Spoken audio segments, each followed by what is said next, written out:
Olá, tudo na paz? Bem-vindo para mais esta aula, bem-vindo para mais essa reflexão sobre um contexto bíblico, sobre um texto bíblico, sobre um livro bíblico, sobre teologia. Esses dias me perguntaram no Instagram por que a teologia estava escrito errado em meu canal. Não está escrito errado, é que teologia com TH advém do latim teologia. Então, é um termo que eu gosto, porque ali estão as 5 solas que estão em latim. Então, como eu queria colocar as 5 solas da Escritura, que é em latim, eu não poderia deixar de escrever teologia também em latim. Respondida a questão, hoje eu quero falar brevemente para você sobre um contexto bíblico que está lá no livro de Joel, capítulo 2 e verso 28. Diz assim: derramarei o meu espírito sobre toda a carne, e vossos filhos e vossas filhas profetizarão. Quero fazer uma ressalva aqui que o profeta, sem dúvida, ele promete aqui algo maior do que o país sob a lei já haviam experimentado. Porque na época de Joel, eles viviam sobre o jugo da lei. Jesus veio e mostrou que ele era e é o único capaz de sobrepor a lei, ou seja, cumprir a lei sem ter pecado. Ele vem, cumpre a lei, refaz uma nova aliança e demonstra que ele está acima da lei. Então, até aquele momento, eles não conheciam nada maior que expressasse algo sobre a lei. O dom do Espírito, sabemos, até era desfrutado pelos antigos. Só que o profeta não promete o que os fiéis tinham outrora descoberto, mas, como dissemos, algo maior. E tal pode ser facilmente depreendido da palavra aqui usada, onde traz a palavra derramar. O interessante é que no Antigo Testamento o Espírito Santo não estava aqui na terra. O Espírito Santo vinha até a terra, se apoderava de quem era a vontade de Deus e logo ia embora. Tanto é que quando Jesus vai aos céus, ele diz assim: deixarei o Consolador, deixarei o meu Espírito. Aí sim o Espírito Santo veio e pairou, está entre nós e em nós. Alguns exemplos bíblicos que você pode ver, por exemplo, era de Sansão. Sansão não era 100% ou 24 horas do dia forte com aquela força sobrenatural, não. Era quando Deus o agarrava, o apoderava com seu Espírito Santo e aí sim ele se tornava o homem forte.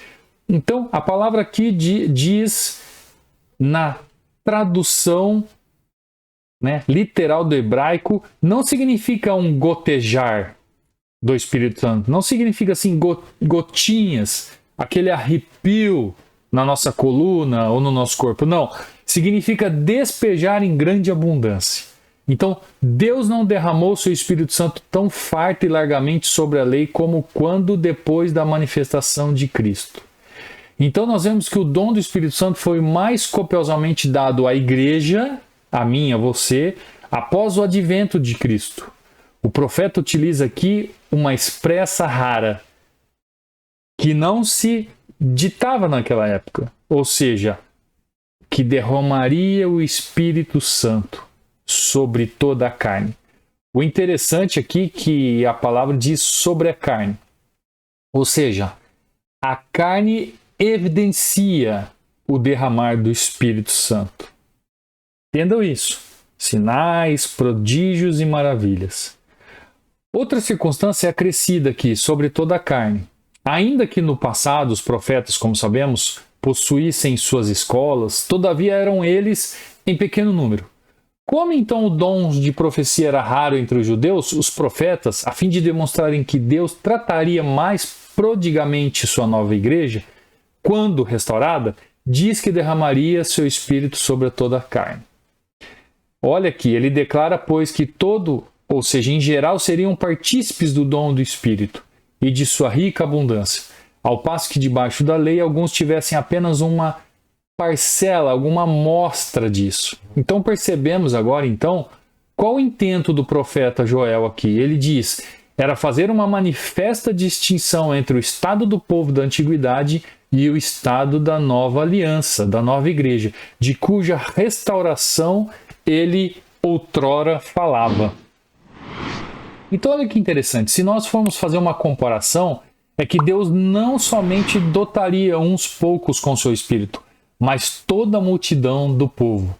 Depois que enriqueceria seus fiéis com todas as espécies de dons, de modo que o Espírito Santo aparentaria ser despejado em toda abundância. Eu então derramarei meu espírito sobre toda a carne. Descobrimos daí qual absurdamente o intérprete grego averteu. Eu derramarei do meu espírito, pois ele diminui a promessa ao dizer do meu espírito. Como se Deus aqui prometesse alguma porçãozinha de seu espírito. Enquanto o profeta, ao invés disso, fala de abundância e queria expressar isso. Então, o Espírito de Deus, o sopro, é poderoso. Nós vemos diversas passagens bíblicas onde ele faz essa alusão que o Espírito de Deus cria seres, ele se apodera de homens, ele especialmente se apodera de profetas. Ele é caracterizado por questões extraordinárias, carismas especiais. E interessante que de cada qual ele trabalha de uma forma. E ele demonstra que nessa nova aliança esse espírito haveria em abundância, como águas, como os rios. E ao mesmo tempo seria uma forma de proteção sobre o seu povo. Então, note, por exemplo, no livro de Ezequiel, capítulo 36. Eu gostaria que você lesse depois com o tempo isso. Então, olha que interessante. A Bíblia diz, nessas passagens, que profetizarão vossos filhos e vossas filhas. O profeta agora passa a explanar o que havia dito, desenvolvendo amplamente o que quis dizer essa expressão sobre toda a carne. Qual seja, que o povo todo profetizaria, ou seja, que o dom da profecia seria comum e graçaria em todo lugar, em todos os povos, sendo judeus, gentios, quaisquer que sejam, de uma maneira nova e insólita. Os antigos também tiveram profetas, apesar de um número reduzido. Porém, agora o profeta Joel, ele estende esse dom a favor de todas as classes. Todas as classes. Profetizarão então vossas filhas e vossos filhos, de modo que não inclui nem as mulheres, nem os minoritários, nem os excluídos. Este trecho, esse estudo, está num livro de comentários sobre Joel, por João Calvino. Eu gostaria aqui de falar muitas e muitas mais coisas sobre o assunto, mas já acho interessante que para você se aprimorar nisso. E nós estamos vivendo um tempo onde esse derramar grandioso que até hoje não se viu. Vimos alguns avivamentos pelo mundo afora através dos séculos, até como o avivamento da Azusa, na virada do século de 1800 para 1900, para a década de 2000, um grande derramar, mas o que está para vir e o que está para acontecer é 12 vezes maior. Essa é a palavra que Deus tem trazido para o Brasil há mais de 20 anos, por profetas do Brasil, por profetas do mundo inteiro. Então, se atente a essa palavra. Leia o livro de Joel na sua casa, capítulo 2, verso 28.